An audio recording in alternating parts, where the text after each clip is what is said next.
पाण्याला प्रचंड गती देतात. पाण्याला गती दिली की पाण्यातनं वीज जन्माला येते, जी वीज महाराष्ट्रातला अंधार कोपरा प्रकाशमान करते. आज मला सांगा, वीज कुठं आहे? ती पाण्यात आहे.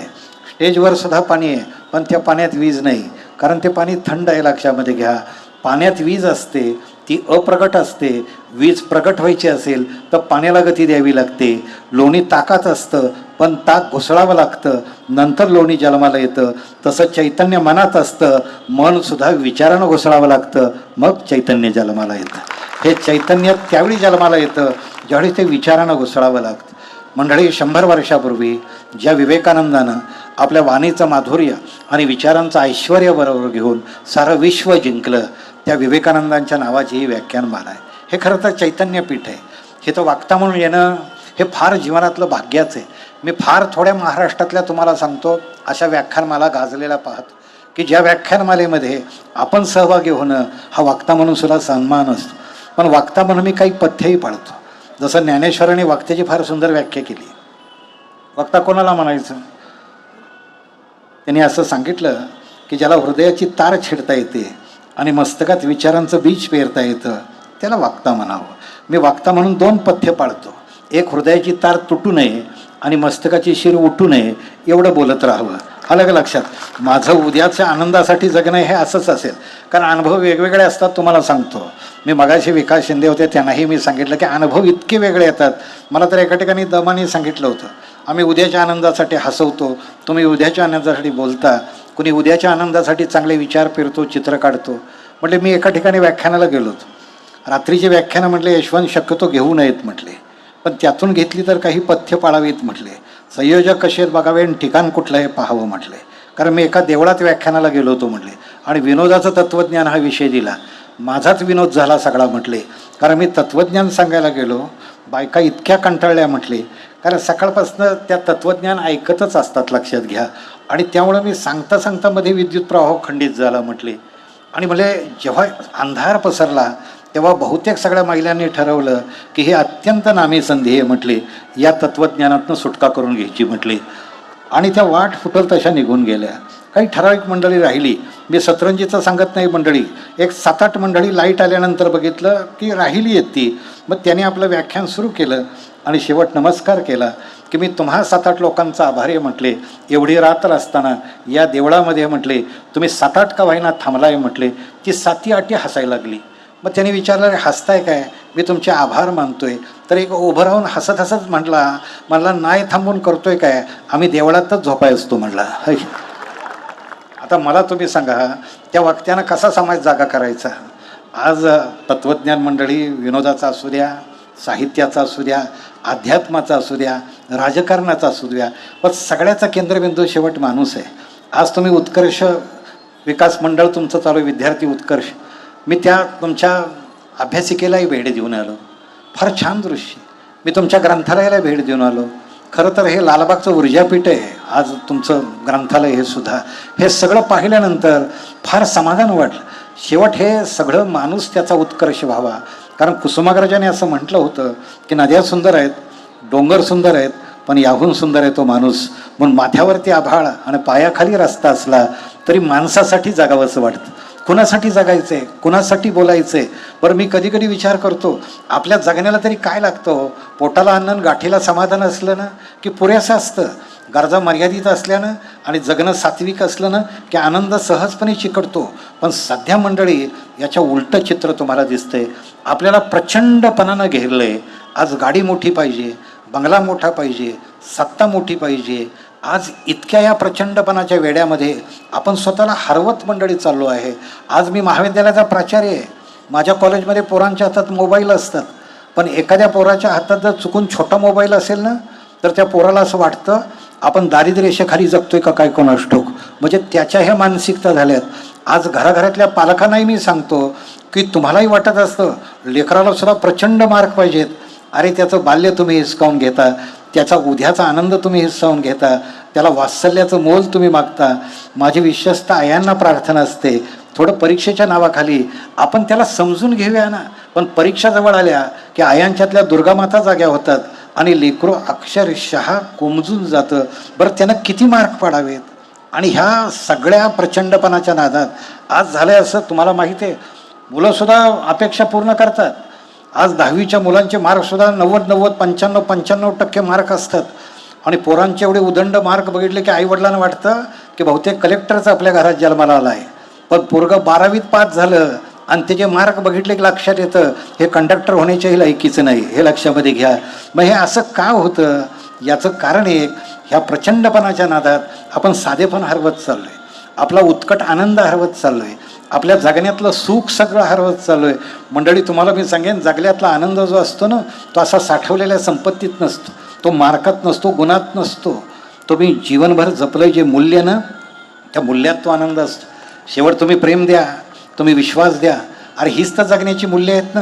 अन्न वस्त्र निवारा ह्या मूलभूत गरजा आहेत, पण त्याला चिकटून प्रेम आलं नाही. समजा मी आज लालबागला आलो आहे, मी व्याख्यान दिलं आहे, मी उद्या घरी जाणार आहे.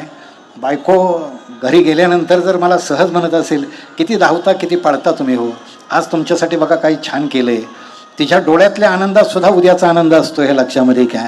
अरे जगल्यातले आनंदसुद्धा शोधावे लागतात तो. पण शेवट जर घरातल्या बायकोनं असं सांगितलं की हे बघा काय केलं ते खा आणि पळा, पदर खोचून सांगितलं तुम्हाला पाहिजे तिकडं पळा, तर ते अन्न गोड लागेल का? अर्थात काही मंडळींना हा डायलॉग ऐकल्याशिवाय अन्न गोड लागत नाही, ही वस्तुस्थिती आहे, हेही तुम्हाला सांगेन. पण खरं सांगू तुम्हाला मी, जगण्यातला आनंद त्या अन्नपदार्थात फार कमी असतो. तुमच्या जिभेच्या टोकावर जास्त आनंद असतो. लक्षात घ्या. तुमची जिभेची टोकं तुमच्या ताब्यामध्ये ठेवा.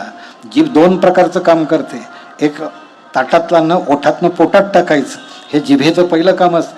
आणि जिभेचं दुसरं काम असतं ना, त्या पोटातल्या भावना ओठातनं बाहेर टाकायच्या.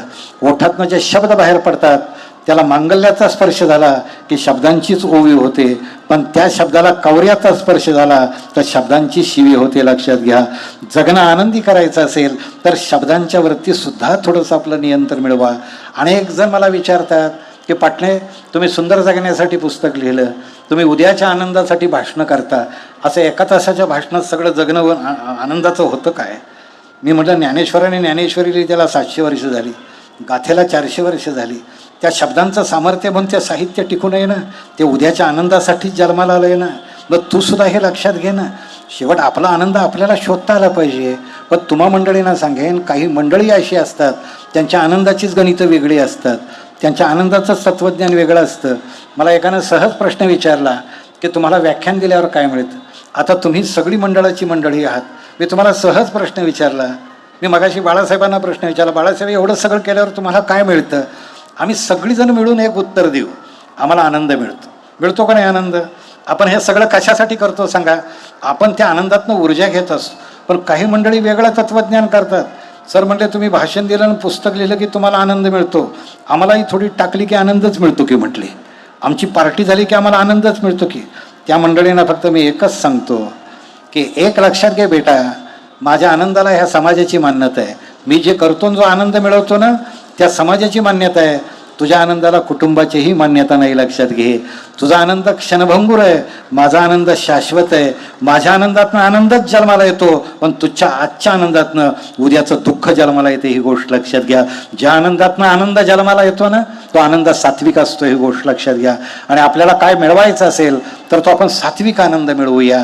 शेवटी ह्या संतांनी योगदान दिलं, समाजपुरुषांनी योगदान दिलं. हे कुणासाठी सारं केलं? हे शेवट माणूस म्हणून आपलं जगणं आनंदित व्हावं म्हणून केलं ना. शेवट समाज आज घसरत चालला आहे आणि पाठीमागं फार सुरक्षित होता असं काही नव्हतं. पण समाजाचा तोल सावरण्यासाठी संतांना जन्माला यावं लागतं, वेदनेच्या वाटेनं महापुरुषांना जावं लागतं आणि तुमच्या माझ्या जीवनामध्ये आनंदाची वाट फुलवावी लागते. शेवट ज्ञानोबा तुकोबा असतील, त्याने आम्हाला ज्ञानभक्तीतनं शक्ती दिली. शेवट डॉक्टर आंबेडकर, शाहू फुले असतील, या मंडळीने आम्हाला समतेचा सूर दिला. लोकमान्य गांधी असतील, आमच्यातली देशभक्ती वाढवली. शिवरायानं स्वराज्याची शक्ती आम्हाला दिली.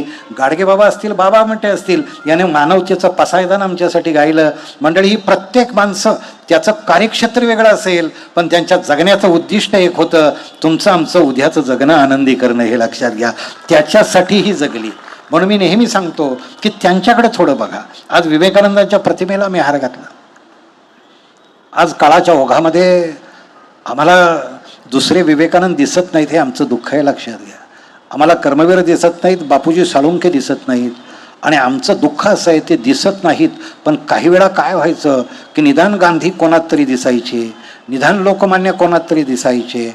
आज तुम्हाला मी सांगेन की संतांचा मानवतावाद हा मला विद्यार्थी उत्कर्ष मंडळात दिसतो. हे लक्षात घ्या. हे कुठंतरी जगण्यातलं आनंदाचं ठिकाण हे माणसाला असावं लागतं. आज सुद्धा पहा तुम्ही की मगाशीच माझा विषय देवावरती निघाला होता. सर समोर माझ्या होते बाळासाहेब आणि मी लालबागच्या गणेशोत्सव म्हणत होतो. शेवटी आध्यात्मिक शक्ती आहे लक्षात घ्या. जीवनाचा सगळ्यात मोठा आधार आहे. देव आहे नाही, अरे देव मूल्यात तर नक्कीच आहे ना, तो माणसात तर नक्कीच आहे ना. तुम्हाला देव मूर्तीत मानायचा नसेल तर माणसात तरी पहा ना. एक लोकसिद्ध ईश्वर नावाची संकल्पना आहे की लोकसिद्ध ईश्वर ही संकल्पना अशी आहे की तू मूर्तीत नको माणूस, परंतु आपण देवळात जातो आणि देवाकडं काय मागतो? देवाकडे जाऊन आपण मागतो, देवा मला ज्ञान दे, देवा मला शक्ती दे, देवा मला सामर्थ्य दे. आणि हे ज्ञान, शक्ती आणि सामर्थ्य जो आपल्याला देतो तो आपल्यासाठी देव असतो. म्हणून डॉक्टर आंबेडकर हा माणसातला देव आहे, महात्मा फुले माणसातला देव आहे, ज्ञानदेव हे देव आहेतच. हे देवत्व जे असतं ते शोधावं लागतं. देवत्वाला तुम्ही मान्यता द्यावी न द्यावी याच्यावरती देवत्व मुळात अवलंबूनच नसतं. काही मंडळी देवाला रिटायर करायला निघाली, करतात सुद्धा, मोठा विषय. माझ्या कॉलेजवर सुद्धा असाच विषय रंगला होता. फार सुंदर परिसंवाद होता. देव आहे की नाही. एका गृहस्थाने पहिल्यांदाच ओपनिंगला जो तडाखा दिला देव नाही ह्याच्यावरतीच, आणि त्याचं भाषण इतकं गाजलं, इतकं छान झालं, इतकं प्रभावी झालं देव नाही या विषयावर. आणि त्याच्या भाषणानंतर श्रोते काही इतके प्रभावित झाले, त्यातले भाबडे श्रोते उठले, त्याच्यापाशी गेले, त्याला देव समजूनच नमस्कार केला आणि त्याला एक प्रश्न विचारला, देव नाही या विषयावर एवढं सुंदर तू बोललास तरी कसा? आम्ही दगडाला, मूर्तीला, पितळेला कशालाही देव मानतो, पण तू देव नाही या विषयावर एवढं सुंदर बोललास कसा? त्या वक्त्यानं आभाळाकडे हात केला आणि सांगितलं, देवाचीच कृपा म्हटला, दुसरं काय म्हटलं. म्हणजे तुम्ही देवाची कृपा घेता आणि देवालाच नाटक. आज हे पहा, तुम्हाला देवत्व शोधायचं आहे ना, तर तुम्हाला माणसात दिसेल, विचारात दिसेल, एखाद्या कर्तृत्वात दिसेल. आणि हे देवत्व जे असतं ते तुम्हाला खरं सामर्थ्य देतं. शेवट देव हा तुमच्यातही वसलेला असतो. कधीतरी आत पहा ना, आज अवघाची संसार सुखाचा करेन, आनंदे भरेन तिन्ही लोक, हे सांगणारे ज्ञानदेव सुद्धा हे माणसातले देवच होते ना. त्यांनी सुद्धा आमच्यावर संस्कारच केला ना. आमच्या जगण्यातली आव्हानं जर आम्हाला पेलायची असतील ना मंडळी, तर आम्हाला विचार आणि संस्काराची गरज असते. मी तुम्हाला आवर्जून सांगेन, आज मी घरघरं बघतो, आज मी समाज बघतो. आज सगळ्यात मोठा दुष्काळ कुठला पडला असेल तुम्हाला सांगू? तो सद्गुणांचा दुष्काळ पडला आहे. आम्ही परीक्षेतल्या गुणांसाठी झटतो, पण आयुष्यातल्या सद्गुणांसाठी किती वेळ देतो, संस्कारासाठी किती वेळ देतो. आज नेहमी सांगेन की हा संस्कार नव्या पिढीवर करण्याचं गरज आहे आणि तुमचं मंडळ ते काम करत आहे. शेवट संस्कारातनं संस्कृती जन्माला येते ना. तुम्ही मातीवर संस्कार करा, सुंदर शेती जन्माला येते. तुम्ही दगडावर संस्कार करा, सुंदर मूर्ती जन्माला येते. माणसावर संस्कार केला तर संस्कृती जन्माला येते. ही संस्कृती ही परिवर्तनशील असते. जसा माणूस, निसर्ग आणि संस्कृती हा परिवर्तनशील भाग असतो. 1000 वर्ष झालं चिमणीचं घरटं कधी बदललं का हो? 1000 वर्ष झालं मुंगीचं वारूळ कधी बदललं का? पण 1000 वर्षामध्ये माणसाचं घर बदललं, माणसाची भाषा बदलली, माणसाची संस्कृती बदलली. कारण बदल करण्याचं सामर्थ्य हे फक्त माणसात आहे. कशासाठी व्याख्यानमाला? तर त्या परिवर्तनासाठी व्याख्यानमाला. आणि परिवर्तन करण्यासाठी त्या ज्ञानाचं प्रबोधन होणं गरजेचं असतं. मी नेहमी सांगतो की तुम्हाला हवा जागेवर मिळते, पाणी शोधावं लागतं, घर बांधावं लागतं, शेत कसावं लागतं आणि ज्ञान मिळवावं लागतं. या ज्ञानाच्या बळावर तुम्हाला पुष्कळ काही उभं करता येतं. ज्ञानाच्या बळावर तुम्हाला संस्था उभ्या करता येतात, धरणं उभी करता येतात, कारखाने उभे करता येतात. ज्ञानाचा एक संबंध हा निर्मितीशी असतो, पण ज्ञानाचा दुसरा संबंध हा संस्कृतीशी असतो. गोष्ट लक्षामध्ये घ्या. तुम्ही निर्मिती करत असताना तुम्हाला संस्कृती सांभाळता आली पाहिजे. म्हणून यशवंतराव चव्हाणांनी जेव्हा ह्या महाराष्ट्राची सूत्र हातामध्ये घेतली त्यावेळीच त्यांनी सांगितलं की तिजोरीत किती पैसा आहे हे मला माहीत नाही, पण या महाराष्ट्राला जी संतांची, जी प्रबोधनाची, जी समाज सुधारकांची परंपरा आहे तो माझा खजिना आहे आणि तो लोकांना वाटायचा आहे. कारण त्यांचं जगणं मला उद्याचं आनंदाचं करायचं आहे. आजही मंडळी तुम्हाला सांगेन की तुमची शिवारं संपन्न होतील, घरामुळं, तुमची पगारामुळं घरं संपन्न होतील, पण शिवारं आणि घरं संपन्न होता होता माणसाचं मन जर असंस्कृत राहिलं तर माणूस आणि पशु याच्यात फरक राहणार नाही. आज काय अवस्था आहे, काय अवस्था आहे सांगा ना. आज कित्येक वेळा मी मगाशी बोलत होतो, हा परिसर काय होता. इथं माणसंही बघितली, माणसातले पशुही आम्ही बघितलेच की, पण त्याच्यामध्ये हे मंडळ उभं राहिलं आणि हे संस्कृतीपीठ म्हणून आज महाराष्ट्राला लांबभूत झालं. आज कशाच्या जोरावरती आम्ही हे सगळं सामर्थ्य मिळवतो.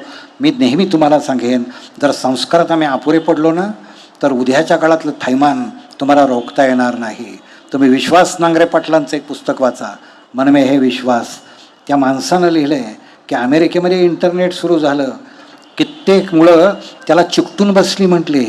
ती जवळजवळ आज त्यांनी सांगितलं, जेव्हा ती 11वी पास होतात तोपर्यंत ती 15,000 खून बघतात, ती 12,000 बलात्कार बघतात, ते 1,00,000 सेक्सच्या क्लिप्स बघतात, ते घाणेरड्या कृत्याच्या 2,00,000 क्लिप्स बघतात आणि याच्यातनं त्यानंतर ते 11वीला होतात. मला थोडं सांगा तुम्ही, आज हेच इंटरनेटचं जग तुमच्यापाशी सरकत आलं आहे ना. आज आधुनिक तंत्रज्ञानानं जग तुमच्याजवळ आलं, पण माणूस तुमच्यापासून लांब गेला. आज लेकरं तुमच्या ताब्यात राहिना झाली आहेत. आज काय अवस्था आहे. आणि आपण सुद्धा किती सकस करमणूक करून घेतो. आपल्यासुद्धा खरं तर आपण सुद्धा त्याचं स्वयंचिंतन करण्याची गरज आहे. मी तुम्हा मंडळींना सांगेन, उद्याच्या आनंदावरती मी बोलत राहीन, पण हा आनंद तुम्ही सुद्धा मिळवायला पाहिजे ना. आज तुम्ही मला सांगा की एक तुमच्याकडचं मंडळ सहल घेऊन माझ्या सातारला येतं, छान पुस्तकांचं गाव बघ, रमून जातं. मी मगाशी बोलताना सांगितलं, आपले आईवडील कुठं गुंतले आहेत ना, याच्यावरती लेकरांची आनंद यात्रा ठरत असते. लक्षामध्ये घ्या, आपल्या आईवडिलांचा एक लक्षात घ्या, आपण आरसा असतो, आपल्या आरशामध्ये पडणारं प्रतिबिंब म्हणजे आपले लेकरं असतात. म्हणून विवेकानंदांना सुद्धा जेव्हा असा प्रश्न विवेकानंद विचारला वडिलांना, तुम्ही मला काय दिलं, तेव्हा वडिलांनी एकच काम केलं, आरसा दाखवला आणि हे मी दिलं जगाला, म्हटले हे तू सिद्ध कर म्हटले. आज सुद्धा तुम्हाला मी सांगेन, जर हे चांगले संस्कार असेल तर आपणही काही गोष्टी ठरवल्या पाहिजेत. मीही कधी कधी घरामध्ये प्रश्न विचारतो नेहमी. माझंही घर आहे, आमच्याही घरात टी व्ही ढणढणत असतो. मलाही काही वेळा त्या बातम्या बघायच्या असतात, बघता येत नाहीत. 7च्या बातम्याला चांगल्या चांगल्या मालिका लागलेल्या असतात. कधी लागीर लागलं आहे, कधी खेळ लागला आहे. कधी कधी आम्ही मंडळींना म्हणतो, हे काय बघतेस तू, पण घरात काही सोय नाही आपल्याकडं असं म्हणण्याची. मी 1-2 वेळा प्रयत्न केला, हे काय बघतेस तू. नंतर बायको असं काही बघते म्हटले, आणि मला तिनं प्रश्न विचारला, तुम्हाला काय बघायचं आहे म्हटले.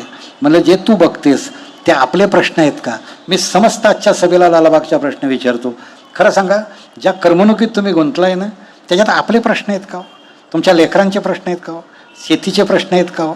दैनंदिन समस्यांचे प्रश्न आहेत का हो? आपण काय बघतोय, आपण काय बघतोय. आपण द्वेष बघतोय, आपण असूया बघतोय, तो संस्कार आपल्यावर घेतोय.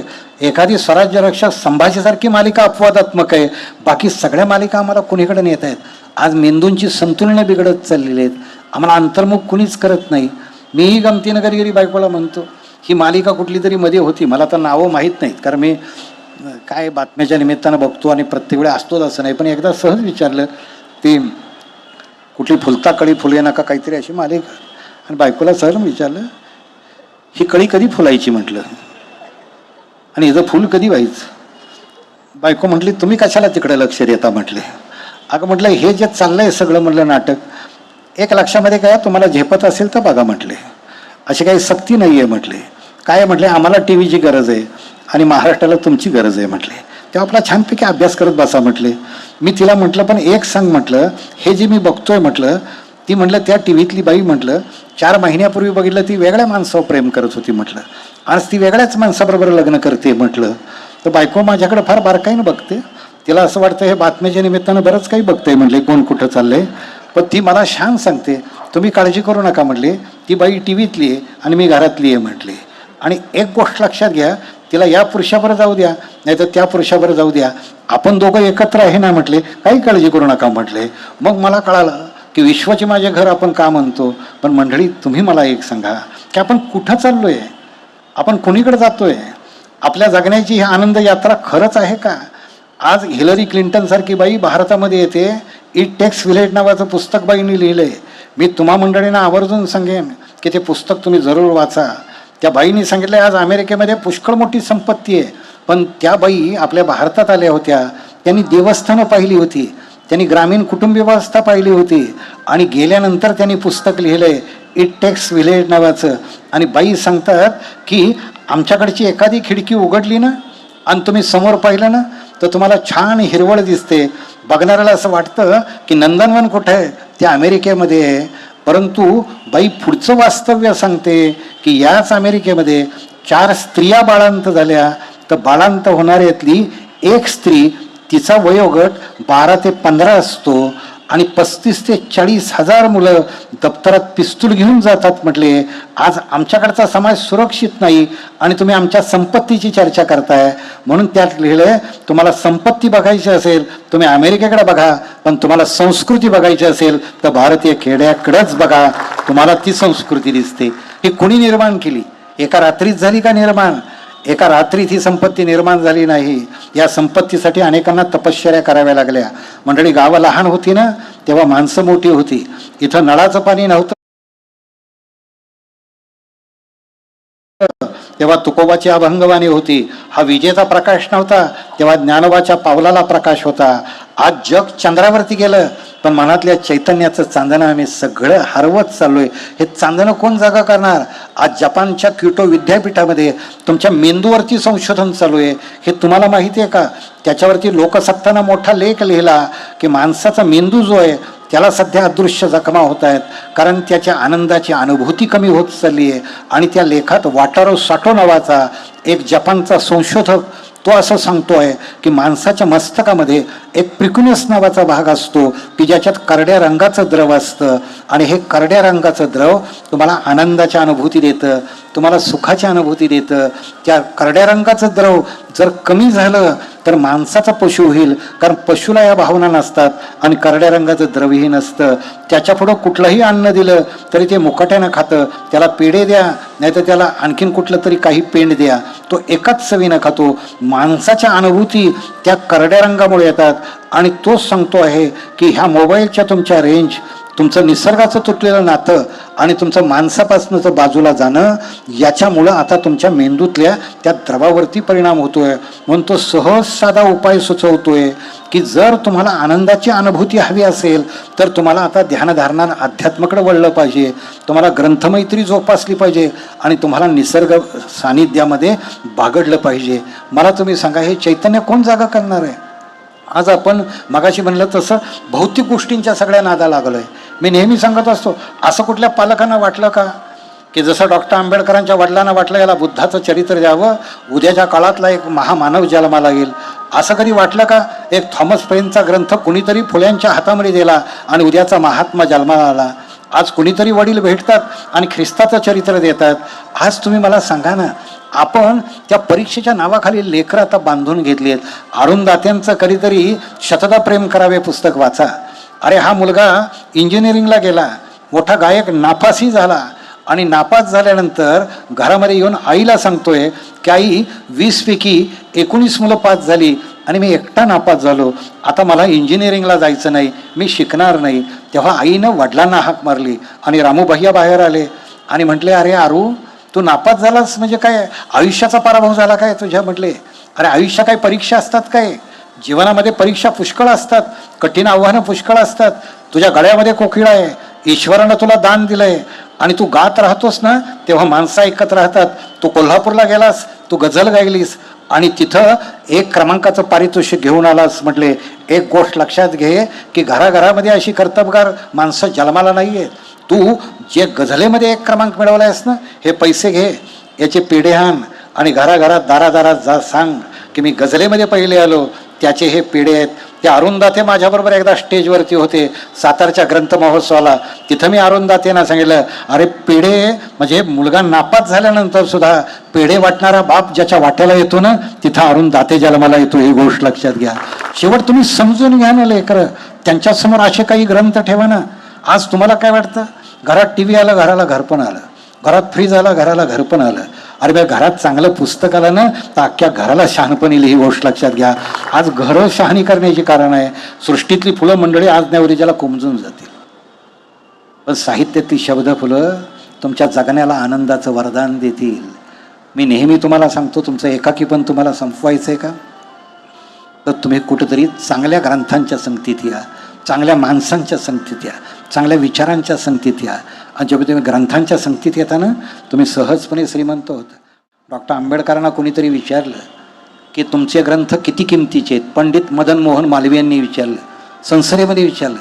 तेव्हा आंबेडकरांनी सांगितलं 2 लाख रुपयाचे माझे ग्रंथ आहेत म्हटले.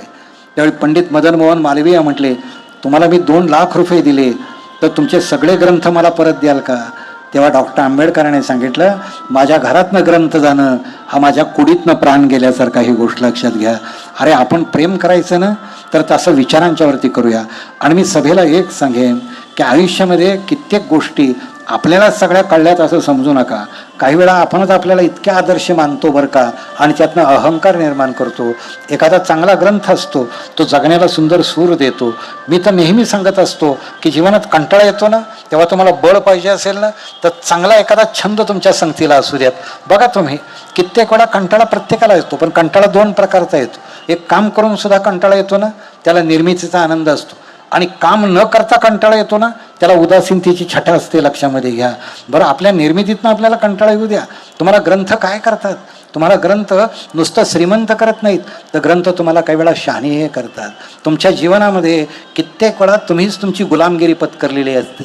तुमच्या वाट्याला एकाकी पण आलेला असतं. तुम्हाला माहीत नाही, मी धनकवडीला व्याख्यानाला गेलो होतो. एक गृहस्थ मला असं सहज भेटले. मला म्हटले, पाटणे तुम्ही 1.5 वर्षापूर्वी धनकवडीला आला होता ना? हो म्हटलं, आलो होतो. म्हटले काय बघा, त्यावेळी जे हसलो त्याच्यावर आजच हसलो म्हटले. मला हा 1.5 वर्ष काय करत होता? आणि मला कित्येक वेळा वाटतं की ही माणसं अशी एकाकी होतात ना, कारण त्याच्या जगण्याला कुठलीही सोबत नसते. शांताबाई शेळकेने एका पुस्तकात लिहिलंय की एक कवी रस्त्यानं जाताना त्याला सहज एक काटकी दिसली आणि ती उन्हात पडली होती. त्यानं ती उचलली आणि सावलीत ठेवली झाडाच्या, आणि जाता जाता काटकीला म्हटला, आता काळजी करू नकोस म्हटले, तुला सावली दिलेली आहे. पण काय वाटलं त्याला कोण असतो, ते परत खाली बसलं. आता कवीच होता त्यानं. ती काटकी एकटी पडली असं त्याला वाटलं, म्हणून त्यानं काटकी मध्येच कटकन मोडली आणि परत काटकी शेजारी काटकी ठेवली आणि काटकीला सांगितलं, आता तर अजिबातच काळजी करू नकोस, हे बघ तुला आता सोबत दिली आहे.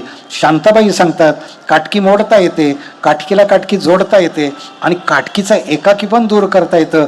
पण माणसाला कसं मोडायचं, तिथं शांताबाई म्हणतात, माणसाला मोडता येत नाही, पण माणसाला ग्रंथाशी जोडता येतं आणि एकाकी पण दूर करता येतं.